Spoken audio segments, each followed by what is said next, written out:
Good morning, welcome back, and thank you for staying with us. This is Daybreak, and we are talking about the voices of the civil society in Kenya, taking the account of Hussein Khalid, who is the Executive Director, Haki Africa.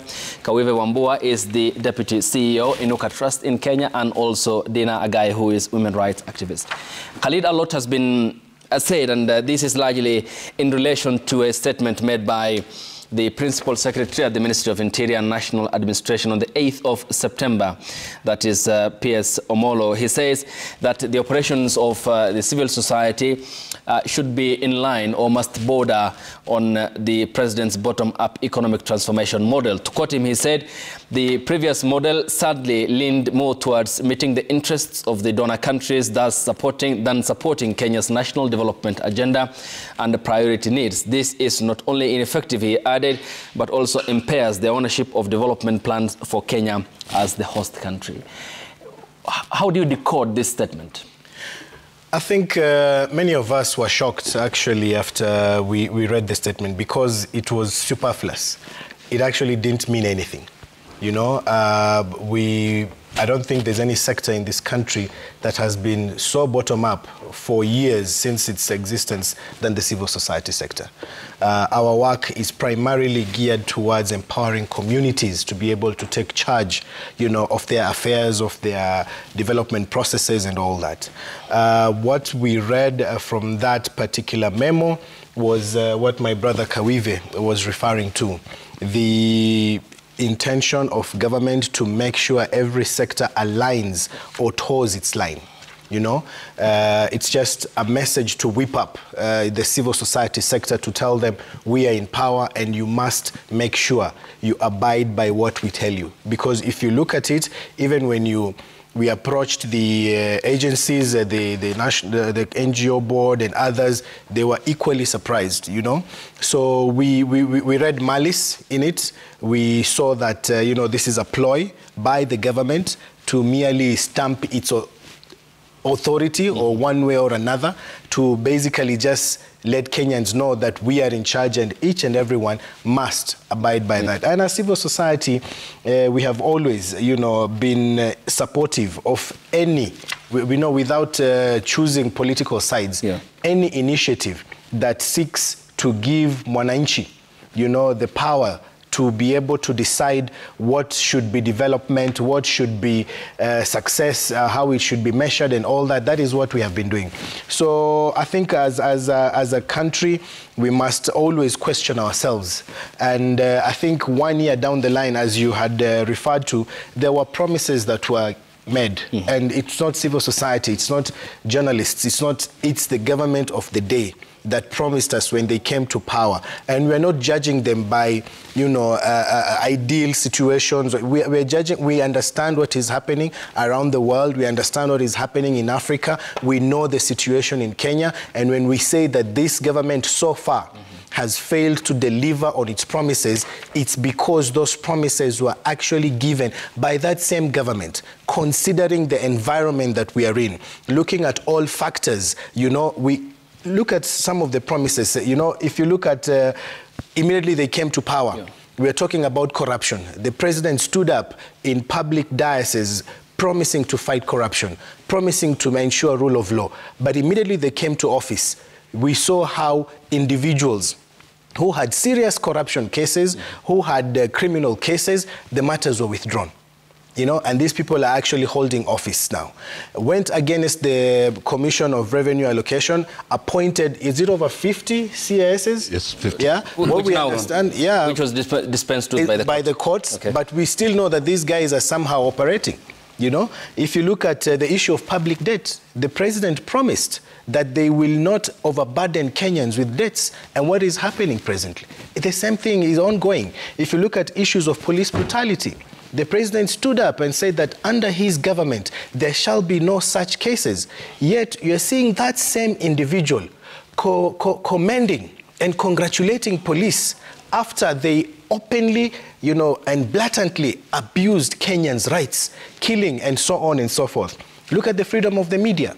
They said they will make sure that, you know, the media are free to operate, to do their work, but the same media where, you know, you have a senior cabinet secretary attacking the media. You have journalists who are covering protests brutally, harassed. And we saw this on social media. It was all over the country. Okay. So there's so many issues, devolution, issues of education, the PBO Act. They promised that they will begin operationalizing this within the first 100 days, the first year. And what have we now today? So we are not just speaking out of nothing. Okay. But these are promises that were made, and we are seeing that those promises are not being kept. Okay. Khalid, you have listed an array of issues. To be fair to the government, and they would argue otherwise and say, for example, on the matters of teachers, they have employed highest number ever. On the matter of the cabinet secretaries you have mentioned, or appointees made by the president, there are some issues that are in some cases that are in court and subject to, of course, to be dispensed with by the courts of law, depending on the threshold of evidence. But to be fair to them, also the education sector in the country, as you have mentioned, the teachers' recruitment. You look at the other aspect that you have mentioned of devolution. Counties for the first time have gotten their money before the financial year ended. I mean, also to be fair to them, for example, the case that had regarding the case that was against the former Madeira MP, now Deputy President Rigathi Gachagua. The very same investigating officer told the court in an affidavit that he was, trampled upon by the former DCI director to trump up charges against the then MP, now Deputy President. Therefore, I'm withdrawing this case because it was a pressure from the then DCI director. I mean, to be fair to them, have they not accomplished any in your regard? No, we're not saying they've not accomplished any. Yeah, so clearly there are some, as Dina was saying, there have been, a few. And we are comparing what has been done, for the people of Kenya and what has not been done for the people of Kenya, based on the promises that they made. And we, as civil society and as Kenyans in general, we are saying if you compare, if you balance the scale, it is weighing far more heavily on what has not been done. So we cannot completely brush everything aside. Yes, money was given, but the question is how much was given. For the first time, we have seen that allocation went down from 407 billion to 385. Why? So yes, money was given. Yes, devolution counties did receive their funds on time, maybe even earlier. But how much were they given?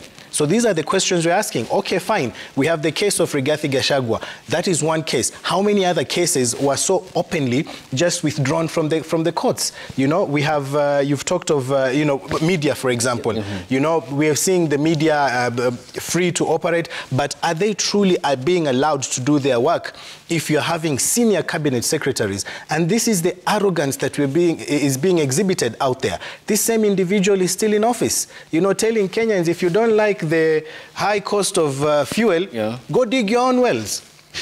Go dig. Seriously? Okay. This is a senior cabinet secretary. All right. We're supposed to give Kenyans hope, to tell them, look, we are moving there, as Dina is saying, let us not give up. Okay. And here, you're telling Kenyans, go dig your own wells if you don't like the price. It's in fact, you'll even go higher. Okay. I mean, we can't have that. Okay, Dina, what do you make of the revelations, for example, of now the government saying, align your operations with those of the government, for example, in that statement made by PS Raymond Omolo?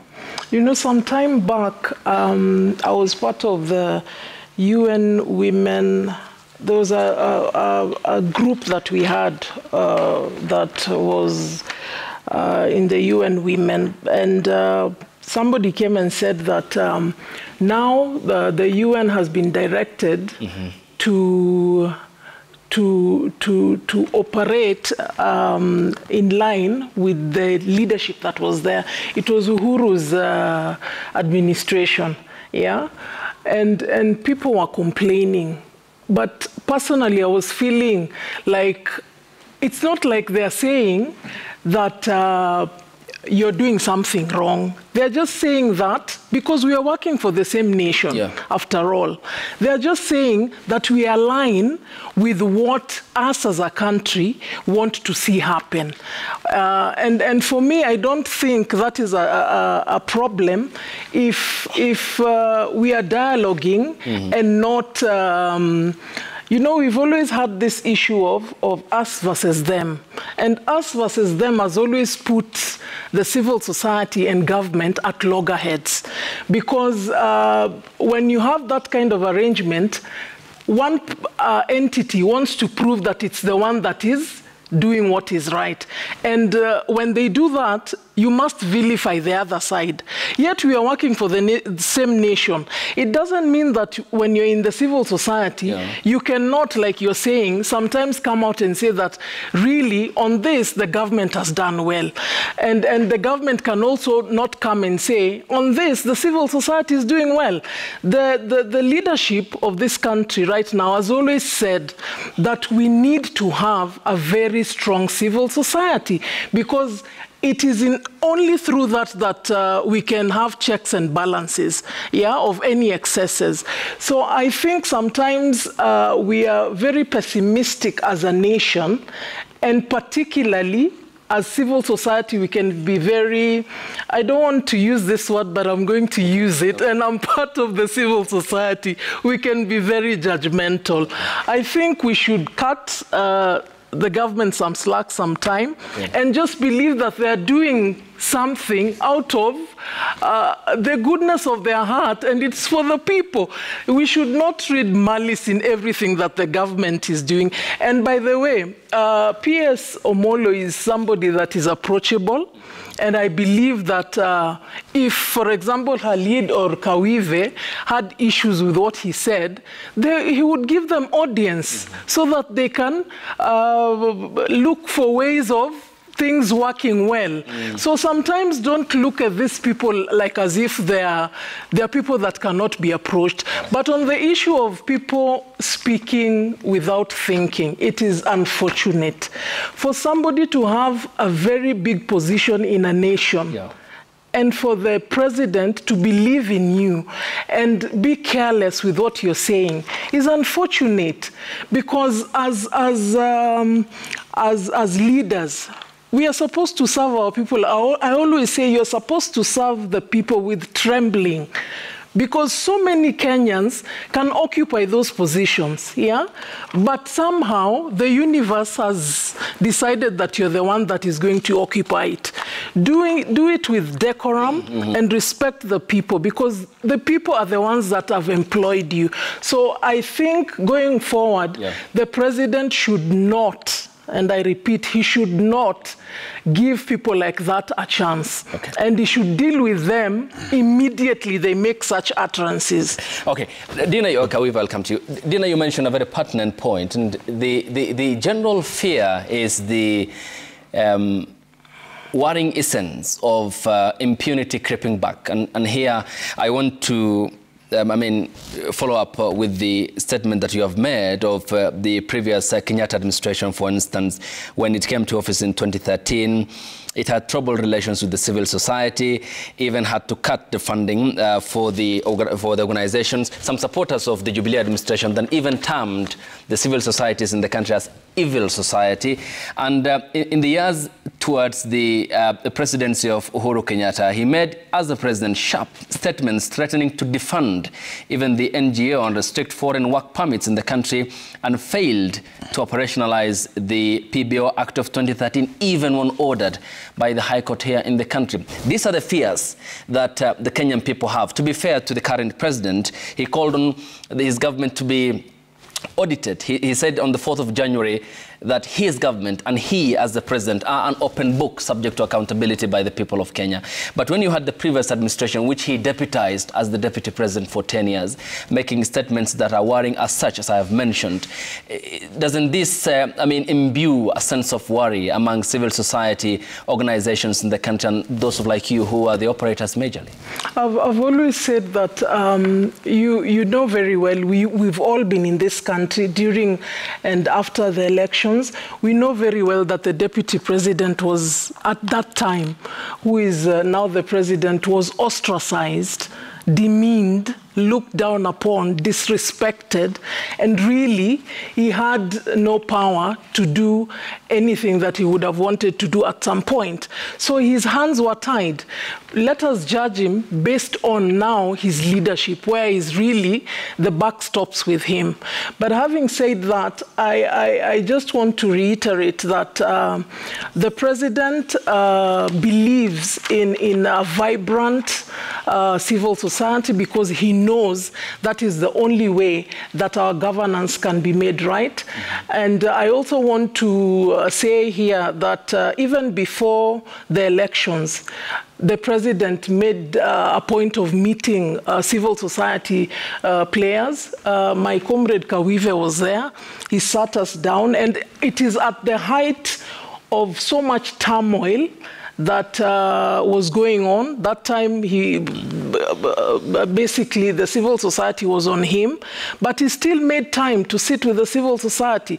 So I think sometimes we should take advantage of opportunities for working together for the sake of because at the end of the day, let us not be like civil societies or organizations that say, mimi ndio nafanya kazi ya HIV, mbona unaingililia HIV na ni yangu? Yet we are working for the same society. Yeah. So we should always work at coming together as a nation, as different entities, to make things work, but not look at it like as if government is there, civil society is there, now we want to get bonga points. I don't think that is the case. Oh, thank you. Yes, Calvin, you had a point? No, what I wanted to say is that civil society is non-governmental. It is not anti-government. I think that has to be very clear. Yeah. We cannot, as civil society members, be controlled by government, be told what to do by government. But we don't necessarily work against government, because government is not the enemy. Government actually is a trusted entity which we pay money to provide services. I think that's a very important distinction. That being in civil society, we are not necessarily critiquing government, because that's not our role. Our role is complementary work and oversight and making suggestions for improvement of governance. Remember, in from 2008 up to 2012, I can tell you, on average, every 2-3 meetings I was going to meetings with government people, because we were making the constitution. And they were the ones who were supposed to make sure that it passes. And we spent hours arguing, and ensuring that the things that we wanted got into that document. Okay. The final responsibility for printing was government printers. We couldn't print. But you have to ensure that what goes in there is not government, is what the people want. Yeah. So we work with government, but not as courtiers. We don't go and follow the government says turn right, then you turn right. And for information, Lina, we wrote as Civic Freedoms Forum. Yeah. Yeah. After that statement by P.S. Omolo, we wrote formally to ask for a letter to find out whether that was an ad hoc statement, because it was very worrying, but we wanted to get it very clear, to say, is this government policy? Is this what you are saying? He has not responded until now. No response? No response until now. So which therefore means that this government is not even accountable for what it is saying. The president himself said the other day that some of the people he's working with in government departments don't know what's happening, that he knows more than them. Yeah. Really? And then, you know, the famous, or rather infamous statement of stakeholders. So what are we? Are we stakeholders in this government? Are we, who is supposed to, why are we balkanizing the country? But why then do you worry? Because here I want to ask you this, and I'm sure this is in reference to the statement by Rigathi Gachagua in regards to the shareholding question. The Constitution of Kenya establishes that Kawive, Dina, Hussein and Ayub are all equal before the law, and we are the shareholders of this country and the 57 million Kenyans. I mean, the statements by Gachagua are inferior to the dictates by the Constitution. Why worried are you? Gachaga's office is an office created by the Constitution. And that is an office of trust. He has been given that office, not because of himself as a person, but because of the responsibility that office bears. So it's out of line, first, to say that and to impute that there are some people who have got more stakes than others. So, and that is worrying, because Gachagua has got authority.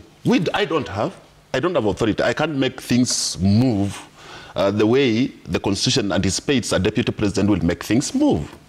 And therefore, the responsibility that he bears in terms of treating everyone equally, implementing the Constitution is huge. So we cannot excuse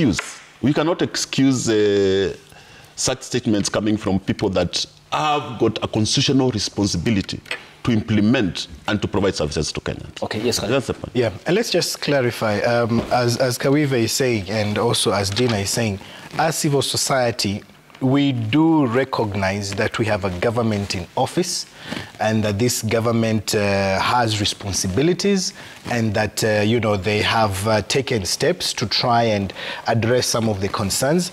But, you know, by highlighting what they have not done does not mean we are enemies, does not mean we are fighting them.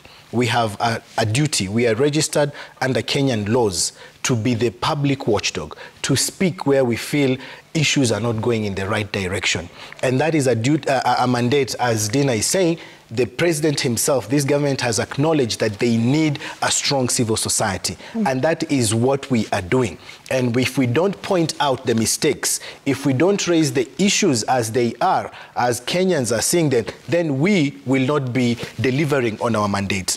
We have reached out to these cabinet secretaries. I personally have written a letter to DP Gachagua requesting to meet with him. Not a response. We have reached out to cabinet secretaries.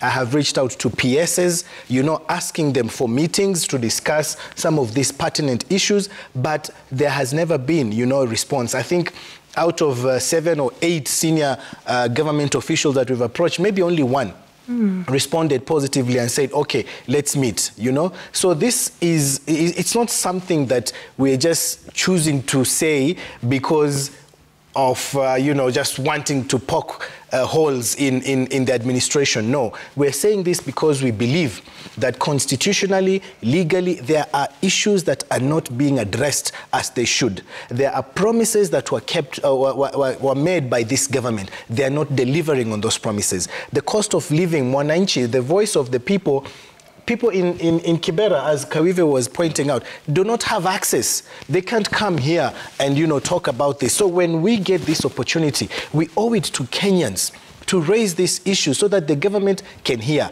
And we are not saying it because we hate the government or we are anti-government. We are saying it because we believe that we have been given these positions so that we can air the people's concerns, so that the government listens and delivers on its mandate. Well, yes, Dina. I mean, how then can that Frosty relations that often dots the relationship between the government and the civil society be done away with? And as he mentions, get the timely response towards them and also establish the needed relationship between different government agencies and the civil society? I think, like Jeff Koinange always says, we must continue talking to each other and not at each other, and build cordial relationships among ourselves so that there is no tension whenever an issue comes up that maybe government feels that they have to defend themselves, and the civil society also feels that they have probably to attack. So for me, I think it is important that that relationship is built, because only in that way is this nation going to go forward. And we've seen other nations take advantage of that cordial kind of relationship and build their countries exponentially in a very short time. Because sometimes it's true, sometimes from the outside somebody sees something and it's not like that. And so it's only by sitting down and always dialoguing and trying to find solutions that that can happen. I can say here that I am hoping that Khalid and Kawive are not going to give up on knocking those doors.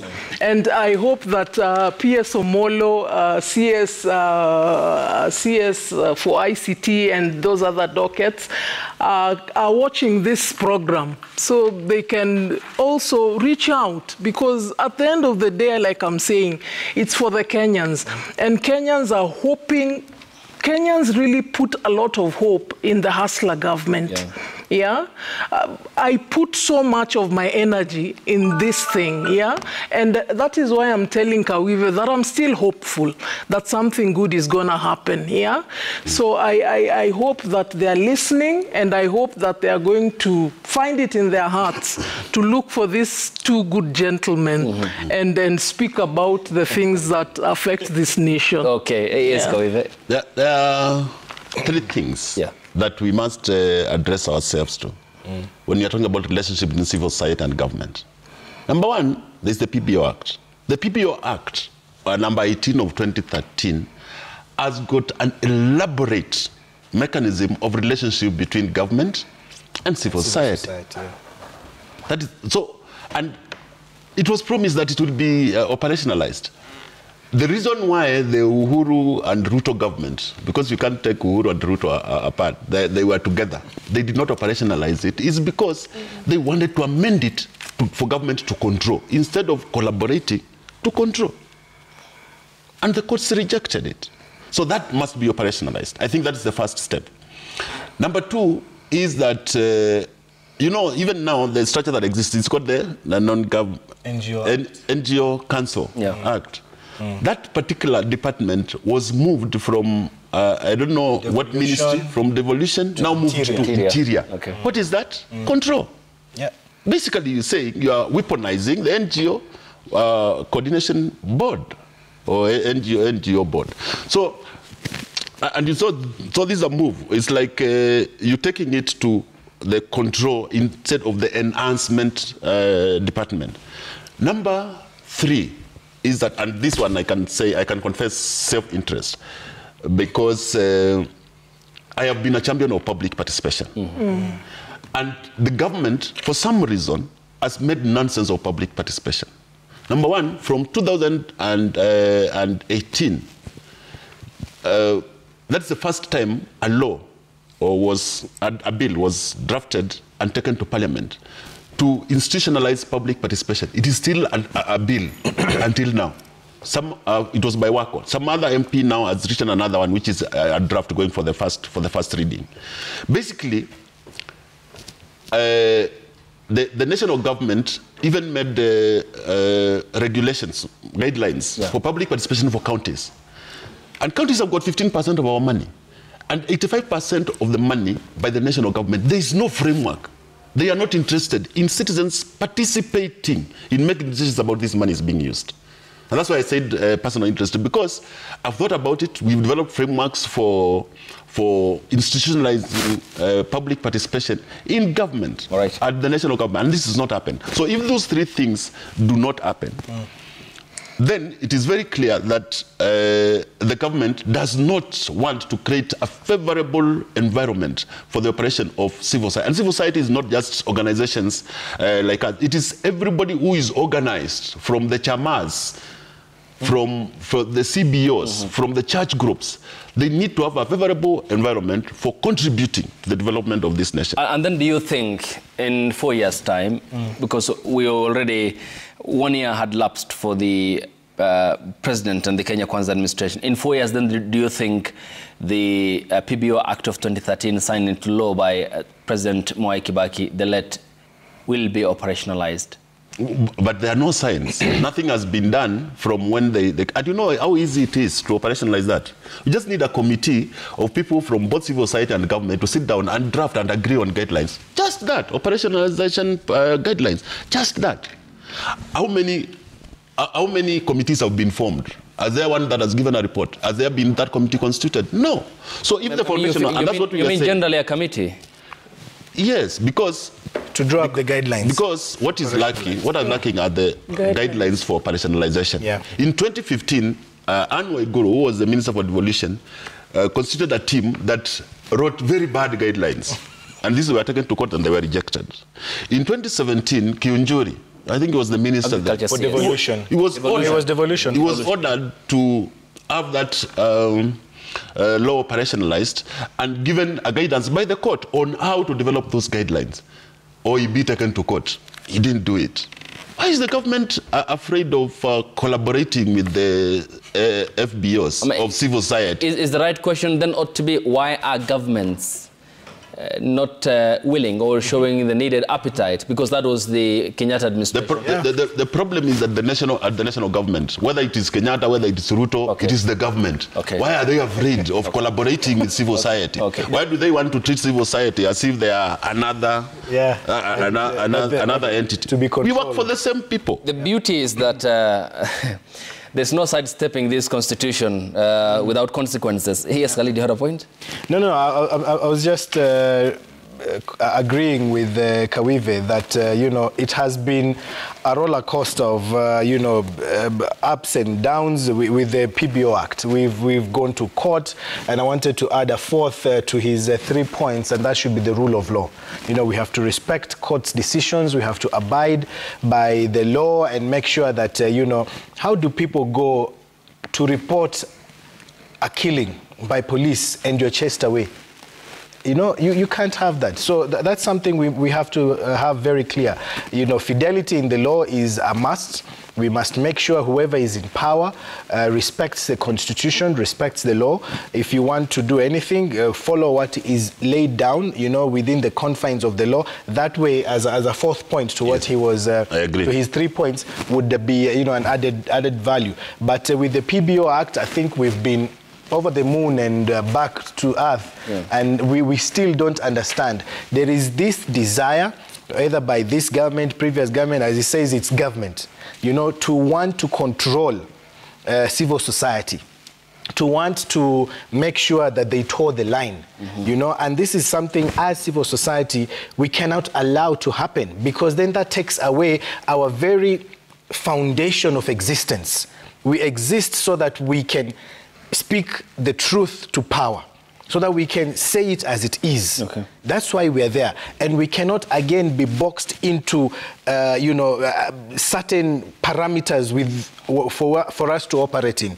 And, we will resist that in as much as we can, because we believe, even in Africa, Kenya's civil society, is viewed as an exemplary sector that other countries are supposed to emulate, So we cannot go back to those days where you have gongos, gongos are government NGOs that are basically running the show. We are legally registered, we are sanctioned, whatever we are doing is sanctioned by law, and we have to respect that so that we can have a civil society that is vibrant and, addresses the concerns of Mwananchi and presents them before government. Dina, in the recent past and generally in the period under which the current constitution was operational since 2013, we have seen many people from the civic space stepping into politics and leaping into the arena. And generally, when you look at that, does it carry with it the risk of turning away the attention from the collective good that you are all championing for? No. Some years back, after the promulgation of the now 2010 Constitution, I together with other members of the civil society, chose to vie for. I vied for the Nairobi Women Rep position immediately after the promulgation, and there was a lot of backlash, so to speak, from my comrades that. Umeuza cause, why would you do that? Unaingia kwa siasa kwa nini? You will not carry the aspirations that you carry as a human rights defender. But you see, we are citizens. Apart from the fact that we are human rights defenders, we are citizens, and we have a political expression, and it is our right to also participate in politics.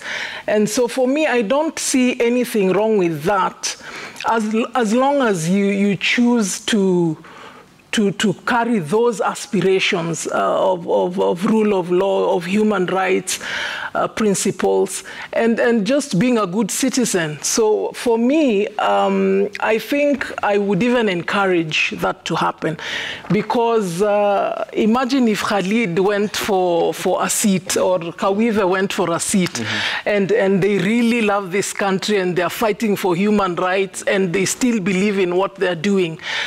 They wouldn't change just because they've gotten into a political seat. Okay. So for me, I encourage that, and particularly I encourage our women who are in the human rights sector to also do the same, because these things are not going to be changed by somebody else. It is us who are going to do it. And so when you see a comrade transition to politics, don't start throwing stones that Atidina sasa, huyo sasa ametuacha and she's bad. No, I still believe in those aspirations. Okay. And wherever I'm going, I'm carrying those things with me. Okay. So I encourage that wholly, because it's only through politics and even joining political parties that is the only way that we can get to these positions and effect change, positive change. So I am urging my brothers again to think about that. 2027, they should offer themselves. Okay, Kawive, how does that then provide the platform for those who venture into politics, the opportunity to amplify the voices from within by virtue of being in close proximity with officers such as which Khalid and you have written to and they never responded, perhaps to lessen that proximity and even approach them in person and telling them about what you need to fix in terms of the problems on the Frosty relations? I'll give you an example. In 2013, I was invited to be a CEC in Makueni. And I went. And when we got there, the first thing that happened is that civil society came to me with a raft of demands. Now you're in government, we want A, B, C, D. And we went as far as even collaborating with them, giving them funds as government to do civic education in the county. And that did not take away their right to criticize, to critique the government. So when we talk about civil society and leaders getting into politics, there's no contradiction. These are spaces for governance. They are spaces where you go to influence governance. And if you look at some of the most progressive politicians, most of them have gone through civil society. Because the civil society space is a space of conscientization. You get a new conscience. There are decisions that if Khalid was, for example, the minister for interior or such, he would not make, because he has a background in promoting civic space, promoting human rights. That background is very, very important. So I don't think it's a contradiction. It's a question of, in this country, I think the problem is that our politics are almost lacking in morality. It's about money, it's about deals, it's not about service to people. So we have a responsibility, one, to sanitize our politics. Who becomes elected as the leader? Unfortunately, in our case, is the people who have got more money, who have got better lives, and we have created a culture where basically if you have more money, you are able to, give disbursements to people in wherever. People queue at night to receive money. So the person of conscience, the person who is able to lead this country or to make a better leader, is never, usually, almost in all cases, never elected. Very few cases we have very progressive elections. So we have to sanitize our politics, and we have to. Moving from civil society to politics, of course, you have to move, but you have to create pathways for collaboration. You have to say, if you're going to politics, how do you create an environment where civil society is able to do its work, and you are able to do your work, and you are able to assist. Let me tell you, the PBO Act, if it was not because of an MP from the civil society sector, that act would not have been enacted. The lady from Garissa, Amina? Is it Amina Mwan? Okay. Yeah. Amina Abdi. Yes. Yeah. She is the one who became the champion of the bill in Parliament. MPs were resisting it. But she was able to mobilize them. We went to meetings to present these things because she believed in an effective civil society and a collaborative framework. So going into politics is not antithetical to the work that we do. It's only that now our politics has become something else, and we have a responsibility to sanitize it. And some of the decisions, like, you know, this is the first time, and I'm saying this, it's not related directly to what I was saying, but this is the first time that we have public universities having more students than they have ever had in their existence. Why? Because of a decision that was made about education, about the financing of tertiary education. The funding model. The funding model. Okay. Just that decision alone has made public universities look very, many people are not willing to go there. And you know, that's a very critical decision. And maybe the people who made it did not think about what the impact will be in society. Okay. Hussein, I come to you. There are not only UN agencies that are based in Nairobi. I mean, the estimate number given is that around 12,000 people are employed, and around 12,000 NGOs countrywide, and they support 250,000 people. They are about 250,000. And you look at, for example, the financial year 2019-20, the sector brought in 185 billion Kenya shillings. That's a lot of money, and they support a lot of households in terms of numbers, and the people I have given their number. What is the accountability mechanism here of this funding? Yes, it's positive that they're supporting people, but what is the accountability mechanism? Well, NGOs, as you know, you've referred to them, have a very strict accountability system in place. Everyone who is registered as an NGO, for instance, must undertake annual audits. These audits have to be certified, of course, and not just do audits, but also present your annual narrative and financial audit to the NGO board, which is the government regulatory organ. This regulatory organ has powers, of course, to ask questions, to demand accountability, and so on and so forth. Within the sector itself, we have our own regulatory mechanisms. We belong to different networks, we belong to different collaborations that, you know, also demand, you know, certain accountability mechanisms. Much of that money that you've referred to, by the way, the 185 billion, is not on the governance and human rights division, which is what probably is the most visible in the NGO world. A good chunk of that money, I believe almost 80%, is on the humanitarian work. Humanitarian is where now you see the Red Cross doing their work, relief programs in Northeastern, people are digging wells, people are providing food. So a larger portion of that amount is actually utilized or being spent by the humanitarian NGOs.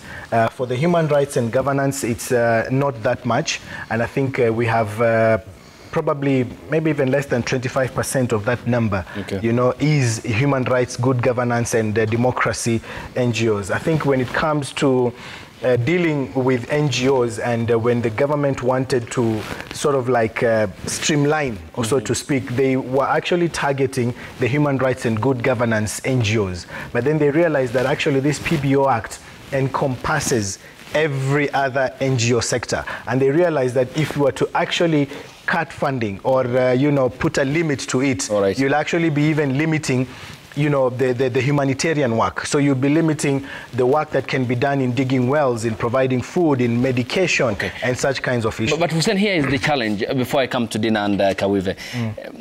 Why then is it that there is sudden reaction from the civil society and the NGOs when the government flags some organizations which are non-governmental for illicit financial flows, for example? No, there's no resistance. I mean, we are very open to audits. We are very open to questioning. I mean, we can't question the government and then say we cannot be questioned ourselves. That does not happen. I mean, at least for the NGOs that I know, if the KRA come, they want to see our books, they want to, we are open, we are ready. I don't think any civil society actor who is out there, at least the likes that we know of. And we're not saying that everything is super well in civil society. We do have some NGOs that actually engage in, corruption, in illicit undertakings here and there. But we are trying also to fight that within ourselves. And we cannot say that we are angels and there is nothing wrong in our sector and that everything is all rosy and beautiful. Definitely not. We do have those kinds of cases, but we are very much open, we are very much ready, and we invite the government. We do present our reports every other year. We do present our financial audits. Our bank accounts are very open. Actually, the system right now for the NGO Act is that you cannot even open an account without the government regulatory body giving you a letter to confirm that you can do that. So we are very transparent. We believe, at least for those of us who follow the law, we try to be as very open as possible. We do our reports. We even share these reports with the members of the public, the communities that we serve, so that we can show them this is how much we received, this is how we used it. So it's open. But yes, you're right that there are also one or two among us who may not be doing the right thing, but we are open for them to be, followed up. Okay. And Dina, then, I mean, in the end, it's the government of the day that provides or has the responsibility of the accounting processes, for instance, in terms of the regulations and the rules. Isn't it also important that for that cordial relation that you yourself, amongst yourself, that internal process of weeding out the bad elements is key to that relationship which ought to be bettered? I think that is a very critical aspect because like Khalid is saying, the civil society cannot be considered in a blanket form to be perfect. So it is only fair and responsible that rogue civil society organizations are weeded out. Yeah, because sometimes you find that it is the rogue organizations that they bring themselves out to be the ones doing so much. And so it's very hard to know that they're actually camouflaging at the expense of the ones that are doing good work. So it is important that that is first done among ourselves, so that, as he's saying, we are not pointing fingers and us we don't want to be audited. It is only fair that we do that. And when that happens, you find that the work that we do is going to happen seamlessly without a problem. So I think it is something that should be done like yesterday. And I don't think it is right for us to, like you're saying, Ati, when an organization is pinpointed as being rogue or doing underhand dealings, there's always that, munatuonea, munataka kutumaliza. First, you have to do activism or this work with the proper information and facts. Because otherwise you end up sometimes with egg on your face because you supported a rogue person and already umemfunika. So hiyo matope inakupaka wewe. So no, as an organization, Khalid, is your organization clean? Are you up to date with your staff? Kawive the same and myself the same. We should not read malice when rogue elements are being dealt with. And the same with the police, because we have rogue police that do things individually and blanketly now people say police wote wani wabaya. You get, and that really also demoralizes those that are in that sector. Because when they are blanketly put in one basket, then somebody feels like I'm giving my all, I'm responsible, I'm working for the people, and because of these guys, now we are not looked at as... The blanket condemnation is what we ought to get out of the way. However, then, there is a certain perception that civic drive is often sort of gelled with the opposition politics, for example. I mean, does that also need demystifying? Is it a perception that is held wrong by those who think that the civic society more or less is a projection of the opposition? No, first let me comment on something that, on the question of regulation. Okay. The PBO Act provides for a civil society federation and a PBO authority. The Civil Society Federation is such a grouping that says, internally, how do we check ourselves and check each other and help each other build capacity? Because some people just do it because they don't have capacity. If that is enacted, it will be a big plus. Because even from the beginning, even when I was in CRECO sometimes, we made rules that said, for you to be a member, you have to fulfill this. You have to see your account internally. As organizations, we are able to check one another. So that process, we formalized it in the law. So we need that PBO Act passed and operationalized.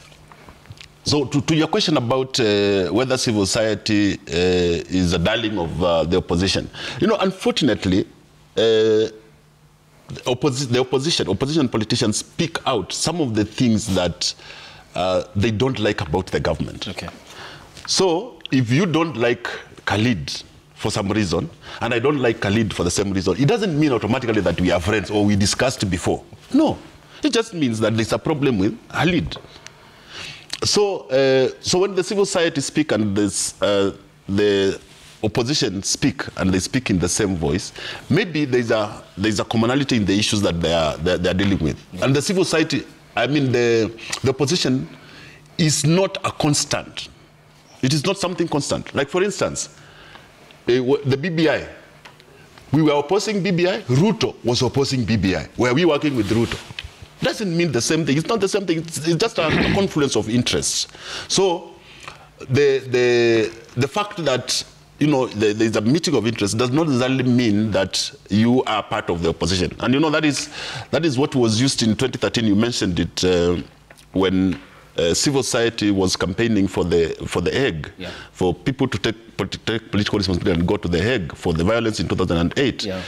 The narrative of evil society starts from there. So whenever government feels cornered or feels that there's a lot of force from civil society, you demonize them and you put them together with the opposition.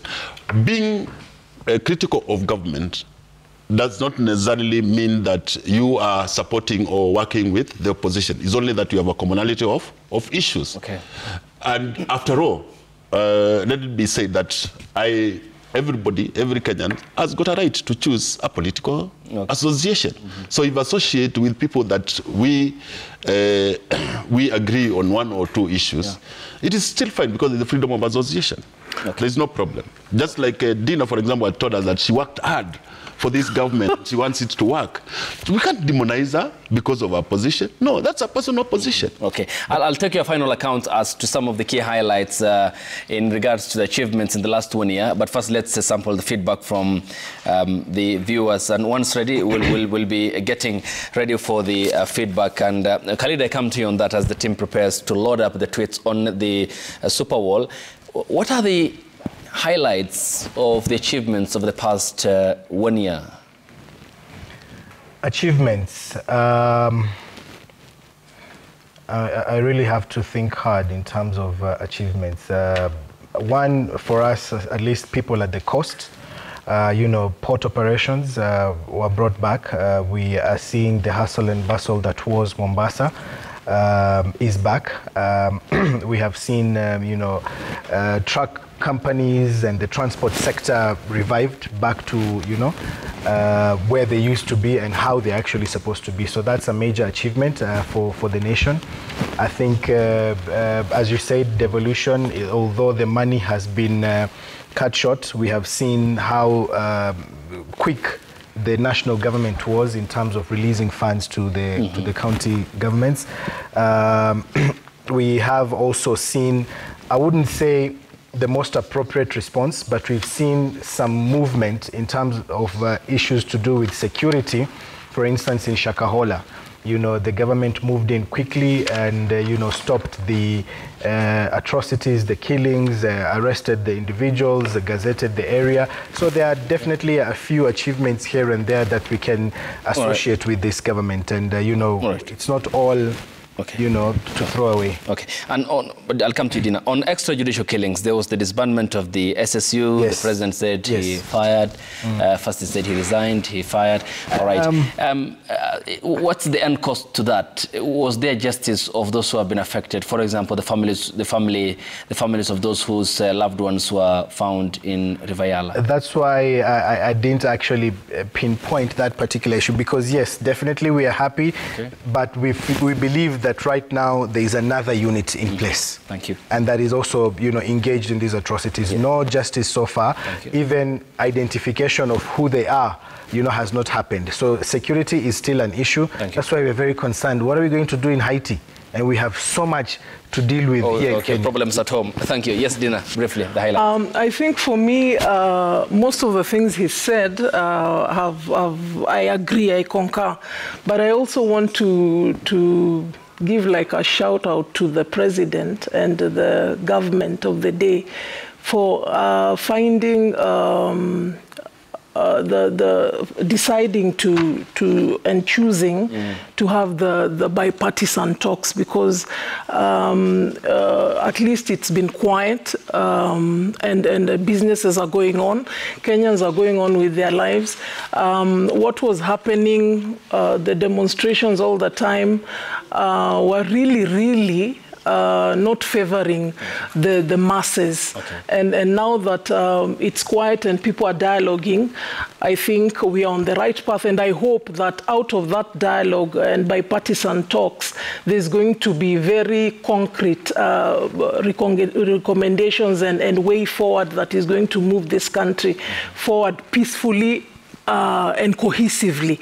But I also want to say that I am happy that my senior here has openly said on TV that even if you're a civil society person, you can you're free to support government, and you're not going to be vilified or ostracized, because for the longest I felt vilified and ostracized. And now I feel I'm happy and we are one, but I support government. Final comment from Bua as a finisher. I think we have, or the president, even if his manifesto, I'm set stuck at the manifesto, is very good. It's very progressive. I think let's move, we need to move the next step and fulfill it. We've bought fertilizer for farmers. Now they have produced maize. It's important that we buy this maize from farmers, that they don't get stuck with it. The question of agriculture, other sectors like coffee sector and all that, this thing needs to be cleaned out, and benefit needs to accrue direct to citizens. I think that's the thing for me. How does what government does accrue to direct benefit to citizens? That is important for it to happen. Thank you, Mr. Kindly, there's just... We are running out of time. Let me sample the feedback. Only 2 or 3, because we have overrun here on the broadcast. The hashtag is Daybreak on X. The SMS code is 22422 at Citizen TV Kenya and at Ayub Abdikadir. This coming from Sanixon Dugure. He says laxity in civil society organization is a big loss to the nation it's serving. Mind you, a civil society organization can facilitate dialogue, leading to the resolution of disputes and the restoration of a peaceful coexistence. Engineer Lazaro says 1 year down the line, Kenya Kwanza regime still pleading with Kenyans to give them time to settle in office. In fact, Kenyans are now reaping from trusting hot air promises. No president around the globe being elected to settle for a year. Brian Chemo says civil societies contribute positively to the development and governance of the country. Government should avoid interfering in their internal affairs organizations, such as their leadership or activities, unless there are legitimate legal reasons to do so. Gode Barasawere says the civil society report should be highly considered, especially in the ongoing national dialogue talks at the Bomas of Kenya. This will offer a guideline on how best we can have a unified nation. Up next is Charlo Wardrose. He says Kenya Kwanza government has lost its promised kind of leadership, while plan to deploy around 1,000 police officers to Haiti, while in our country, Kenya, there is insecurity all over. The president is concentrating in other people's affairs while ignoring his own. Wale Shonko says there is a feeling of vague promises that the government of the day is giving, a lot of goose chasing and the promises that are hot air but nothing tangible. Kenyans are losing hope each day as the cost of living continues biting hard with no hope of getting better. J.M. Musoma says sending Kenya police to Haiti is Pan-Africanism but must be backed by law despite UN Security Council resolution approval. The National Police Service Act does not envision a situation where we can deploy police officers in another country without the reciprocity of by the government, which is supposed to be the host. Okay, we leave it at that, lady and gentlemen. Hussein Khalid is the Executive Director of Haki Africa. Thank you for your time. Thank you. Dina Agai is a women rights activist. Thank you for your time as well. And Kawive Wambua is the Deputy Chief Executive Officer of Inuka Trust. Your time is all appreciated, and we'll do this again and again and again in the drive towards a better democracy here in Kenya. Thanks for your time as well. We'll see you on Friday morning here at the same time. Good morning.